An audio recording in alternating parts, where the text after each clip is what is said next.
¿Cómo sería vivir en un mundo donde todo el mundo guardase los 10 mandamientos y siguiera al pie de la letra los principios presentados en el Sermón del Monte, que son una explicación de esa ley de amor? Jesús finalizó su largo sermón a las orillas del mar de Galilea, contando la parábola del constructor prudente y del insensato. En la estación seca, la apariencia de la roca y la arena en las orillas era casi imperceptible, y un constructor podía construir su casa sobre la arena pensando que era la roca. Cuando llegaba la lluvia, es que recién se descubría el verdadero fundamento y la casa se derrumbaba. Jesús compara a los que escuchan sus palabras, pero no las practican, con un fundamento de arena.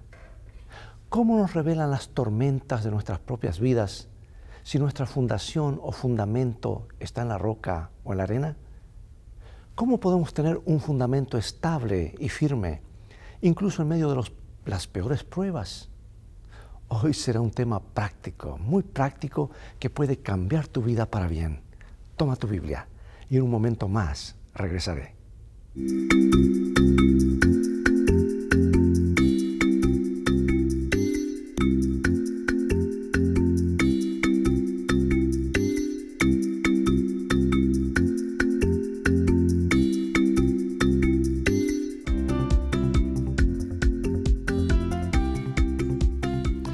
Nuestro versículo central se encuentra en San Mateo capítulo 7, versículos 28 y 29. Y cuando terminó Jesús estas palabras, la gente se admiraba de su doctrina, porque les enseñaba como quien tiene autoridad y no como los escribas. En el libro de Éxodo vemos cómo Dios dirige a los hijos de Israel fuera de Egipto, los bautiza en el Mar Rojo, los lleva por el desierto durante 40 años, obra señales y milagros y se reúne personalmente con ellos en la cima de una montaña donde les entrega su santa ley. Y en el libro de Mateo vemos que Jesús, saliendo de Egipto, siendo bautizado en el río Jordán, pasando en el desierto por 40 días, obrando señales y milagros y reuniéndose personalmente con el pueblo de Israel en una cima de la montaña donde amplifica la misma ley. Jesús caminó la historia de Israel, se convirtió en Israel y en él se cumplieron todas las promesas del pacto. Ahora, el Sermón del Monte es el sermón más poderoso jamás predicado. Sus palabras han influido profundamente no solo a sus oyentes inmediatos, sino a todos los que a través de los siglos hasta la actualidad han querido escuchar estos mensajes capaces de cambiar vidas. Y sin embargo, no debemos simplemente escuchar ese sermón, también hay que aplicarlo.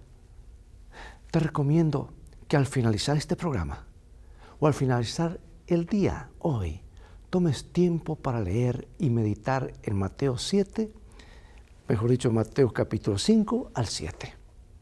Y tomes tiempo para escuchar a Jesús hablándote cosas maravillosas, grabando los principios de su reino en tu mente y corazón para siempre. Alguien dijo con justa razón, tal vez ningún otro discurso religioso en la historia de la humanidad ha recibido la atención que se le ha dado al Sermón del Monte. Este sermón ha sido visto desde varias perspectivas. Algunos lo ven como una norma moral demasiado elevada, otros lo ven como un discurso de ética civil, una convocatoria al pacifismo, y otros han visto en ella el evangelio social. Mi escritora favorita, inspirada por Dios, comenta lo siguiente. Ella dice así: en el Sermón del Monte, Jesús trató de deshacer la obra que había sido hecha por una falsa educación y de dar a sus oyentes un concepto correcto de su reino y de su propio carácter. Las verdades que enseñó no son menos importantes para nosotros que para la multitud que le seguía. No necesitamos menos que dicha multitud conocer los principios fundamentales del reino de Dios. En el hermoso libro El deseado de todas las gentes, página 266. El Sermón del Monte nos da los principios fundamentales del reino de Dios. nos dice cómo es Dios en su papel de gobernante del reino y nos dice lo que Dios pide de nosotros. Nosotros somos sus súbditos y Él pide algo de nosotros. O sea que es un llamado radical de los principios y normas de los reinos efímeros de este mundo a los principios y normas del único reino que existirá para siempre, como lo dice el profeta Daniel. Algunos cristianos ven al Sermón del Monte como una nueva ley de Cristo que sustituyó a la ley de Dios. Algunos dicen que un sistema de legalismo fue sustituido con un sistema de gracia, o que la ley de Jesús difiere de la ley de Dios mismo. Bueno, estos puntos de vista son ideas falsas sobre el Sermón del Monte. ¿Qué dicen los siguientes textos acerca de la ley e indirectamente sobre la idea de que de alguna manera la ley, es decir, los 10 mandamientos, fueron reemplazados por el Sermón del Monte? San Mateo capítulo 5, versículos 17 y 18. Es Jesús mismo hablándonos aquí. Escucha. No penséis que he venido para abrogar la ley o los profetas. No he venido para abrogar, sino para cumplir. Porque de cierto os digo que hasta que pasen el cielo y la tierra, ni una jota, ni un tilde pasará de la ley hasta que todo se haya cumplido. Alguien una vez me dijo que la ley del Antiguo Testamento era imposible de guardar. Por eso Jesús la eliminó poniendo otros principios en el Nuevo Testamento. Y mi respuesta fue, bueno, si te es difícil guardarla como lo dice el Antiguo Testamento, ¿por qué no tratas de guardarla como Jesús la presenta en el Nuevo Testamento en el Sermón del Monte? Y después me cuentas.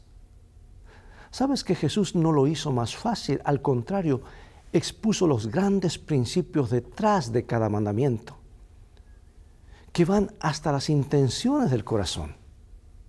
Veamos, por ejemplo, Mateo 5, 21 al 22 y luego 27 al 28. Dice, oísteis que fue dicho a los antiguos, no matarás, y cualquiera que matares será culpable de juicio. Pero yo os digo que cualquiera que se enoje contra su hermano será culpable de juicio. Y cualquiera que diga necio a su hermano será culpable ante el concilio. Y cualquiera que le diga fatuo quedará expuesto al infierno de fuego. ¿Oísteis que fue dicho? No cometerás adulterio, dice la Escritura.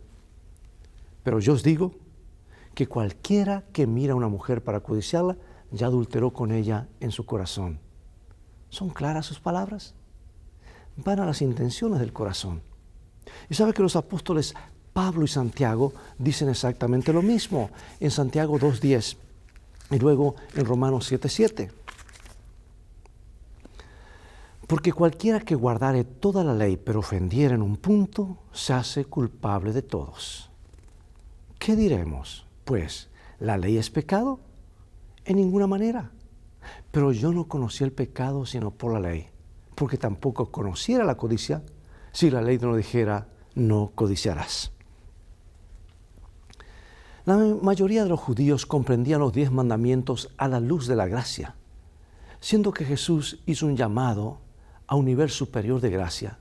Sin duda su intención era que las demandas del reino se practiquen bajo la luz de la gracia.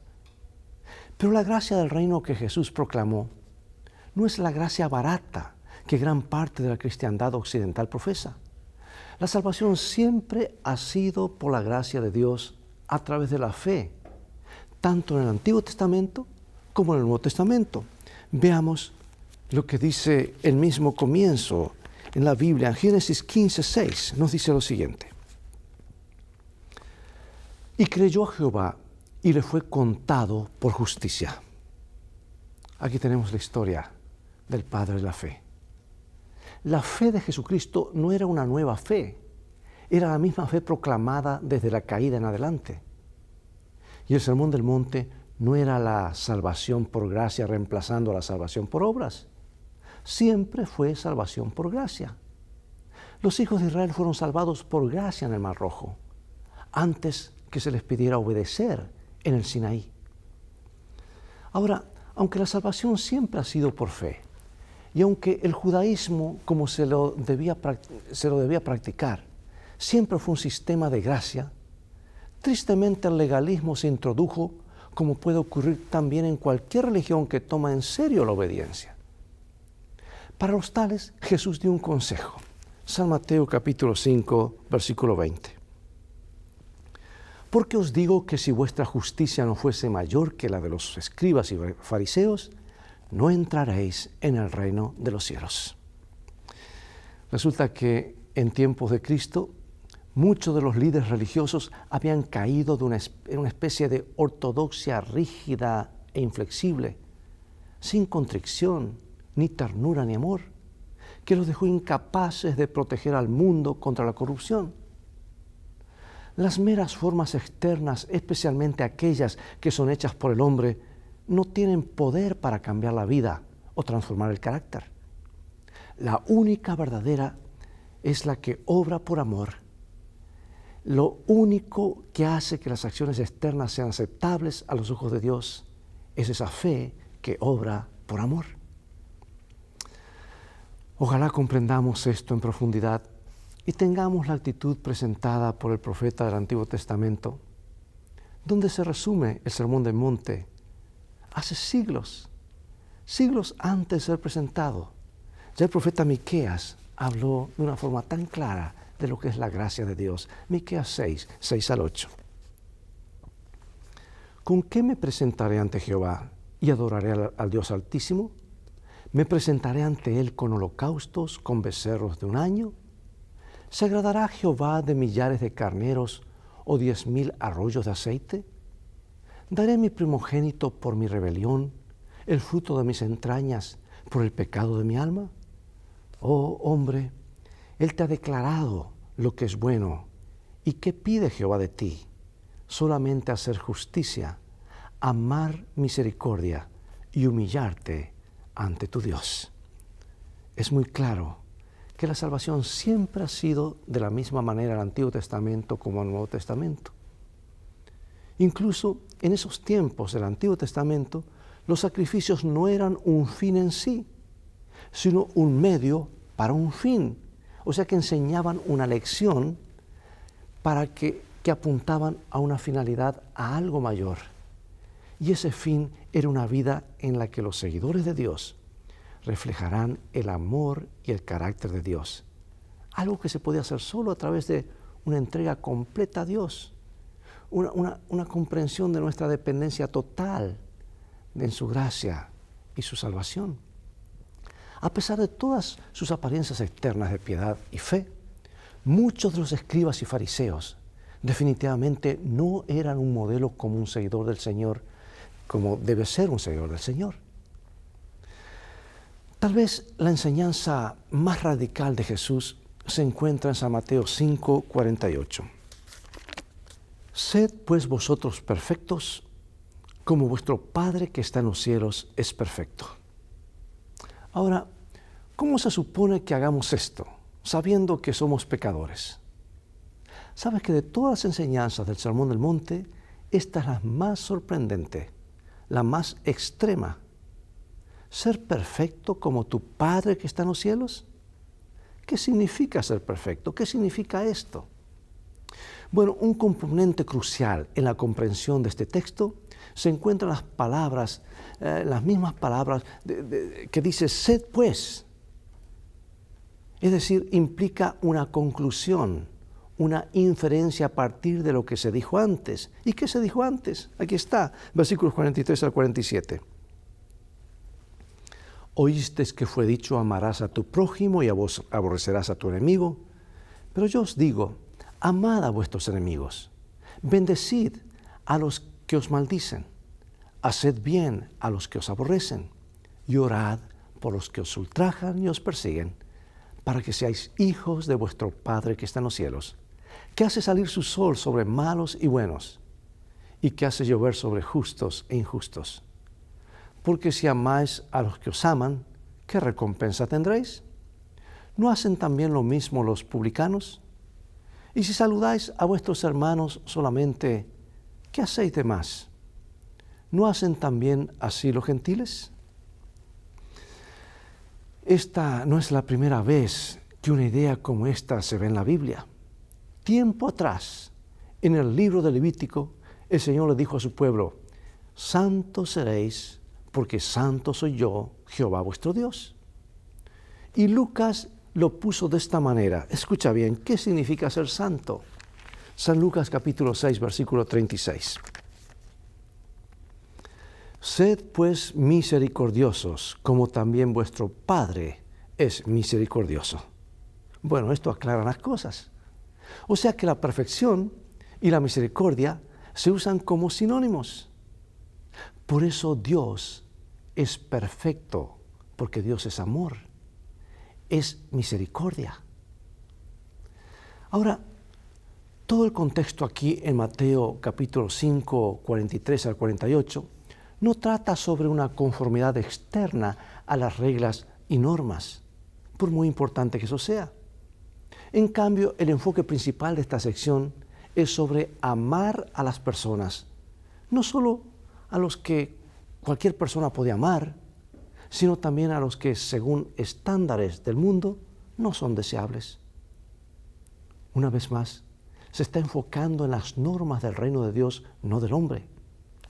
Lo importante aquí es recordar que Dios no nos pide nada que no pueda lograr en nosotros.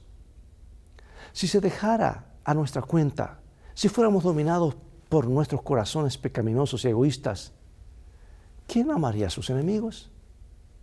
Así no es como funciona el mundo. Pero ¿no somos ahora ciudadanos de otro reino? Tenemos la promesa de que si nos entregamos a Dios, entonces el que comenzó en vosotros la buena obra, la perfeccionará hasta el día de Jesucristo. ¿Y qué mayor obra puede hacer Dios en nosotros que conseguir que nosotros, en nuestra propia esfera, podamos amar a otros como Él nos ama? Déjame preguntarte, ¿cuán diferente sería tu vida ahora si amaras a tus enemigos? ¿Por qué no comenzar ahora con ayuda de Dios? La cima de la montaña no fue el único lugar donde Jesús predicó. Él predicó el mismo mensaje del reino en todo Israel. En San Mateo 3 se registra a Jesús enseñando desde un barco y toda la gente estaba en la playa. Entonces Jesús salió y contó a la gente parábolas para enfatizar la importancia de no solo escuchar su palabra, pero aplicarla. Veámosla, son varios versículos, pero sobre todo, ¿qué nos dice esta parábola que es de vital importancia para nuestro entendimiento de cómo aplicar a nuestras vidas las verdades reveladas en el Sermón del Monte? Vayamos a San Mateo capítulo 13, versículos 44 al 52, y nos dice lo siguiente. Además, el reino de los cielos es semejante a un tesoro escondido en un campo, el cual un hombre halla y lo esconde de nuevo, y gozoso por ello va y vende todo lo que tiene y compra aquel campo. También el reino de los cielos es semejante a un mercader que busca buenas perlas, que habiendo hallado una perla preciosa, fue y vendió todo lo que tenía y la compró. Asimismo, el reino de los cielos es semejante a una red que echada en el mar recoge toda clase de peces, y una vez llena, la sacan a la orilla, y sentados recogen lo bueno en cestas y lo malo echan fuera. Así será al fin del siglo. Saldrán los ángeles y apartarán a los malos de entre los justos, y los echarán en el horno de fuego, y allí será el lloro y el crujir de dientes. Jesús les dijo: ¿habéis entendido todas estas cosas? Ellos respondieron: sí, Señor.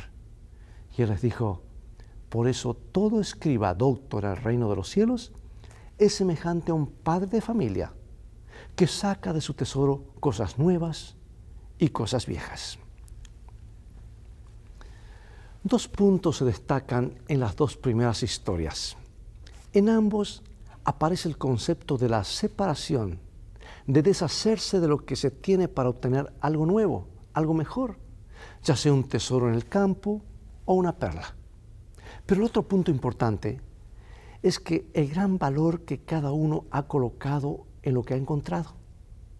En ambos casos, los personajes fueron y vendieron todo lo que poseían con el fin de conseguirlo. Sabes que aunque no podamos comprar la salvación, el punto de las parábolas es claro. Nada de lo que tenemos en este reino, este mundo, vale lo suficiente como para perder la vida eterna.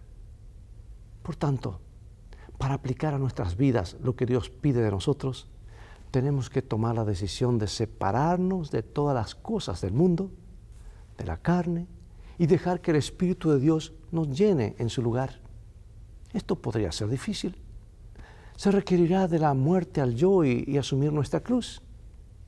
Pero si recordamos el valor de lo que se nos ha prometido, esa deberá ser la motivación necesaria para tomar las decisiones correctas. En las parábolas de Mateo 13, el hombre encontró algo de gran valor y dado el contexto, sobre todo después de que Jesús contó la tercera parábola, lo que encontraron fue la verdad que lleva a la vida eterna, en oposición a la destrucción eterna en el horno de fuego. Esto es importante porque vivimos en una época en que la idea de que la verdad en sí es considerada anticuada o peligrosa, y peor que esto, muchos piensan que cada uno tiene la verdad, dicen esa es tu verdad, esa es mi verdad, no creen en absolutos. Pero hay algo especialmente donde debemos ser cuidadosos, y son los temas proféticos doctrinales. Por lo que Jesús predicó fueron doctrinas, y realizó todo su ministerio dentro del marco profético. Él decía, o la Escritura dice, el tiempo se ha cumplido. ¿Qué tiempo? El tiempo profético dado por Daniel. A veces se detenía porque aún no había llegado el tiempo. Hoy, amigo y amiga, toda la verdad debe ser predicada dentro del marco profético. Pero tristemente estamos adormecidos, como la mayoría de los evangélicos, y digo esto con cariño, que por no estudiar el Antiguo Testamento no comprenden el plan de salvación en el Nuevo Testamento. Y se quedan, por decir así, en el atrio, en el sacrificio de Jesús, en el altar de sacrificio, y solamente en la limpieza por agua, en la fuente, sin entrar al lugar santo, y mucho menos al lugar santísimo, donde se revelan verdades para esta hora. Es más, han hecho de las parábolas un fin en sí mismas, cuando Jesús las presentó en el contexto profético de prepararnos para su regreso y nuestra ciudadanía en el reino. Es una desgracia que en el mundo cristiano, ¿hacia dónde ha caído el mundo cristiano hoy? Sabes que se habla mucho de Jesús y de la importancia del discipulado, y yo creo en eso. Pero no todos los discípulos están dispuestos a decir todo lo que Jesús ha dicho. Y Jesús dijo, enséñales que guarden todas las cosas que os he mandado. No predicar todas las cosas que Él nos ha mandado, amigos, es un acto abierto de rebeldía y de mala praxis del Evangelio. La Biblia se basa en la idea de la verdad absoluta. Después de todo, Jesús dijo, yo soy el camino, la verdad y la vida. Nadie viene al Padre sino por mí. Si esto no es una declaración de verdad absoluta, entonces dime qué es. ¿La vida eterna o la muerte eterna? Jesús es la verdad y todas sus enseñanzas son verdad. No decir todas, incluyendo los mensajes, escucha bien, los mensajes de Daniel y Apocalipsis para esta hora, es no predicar toda la verdad y mantener a la gente en tinieblas o en penumbras. No se puede pedir nada más absoluto que esto.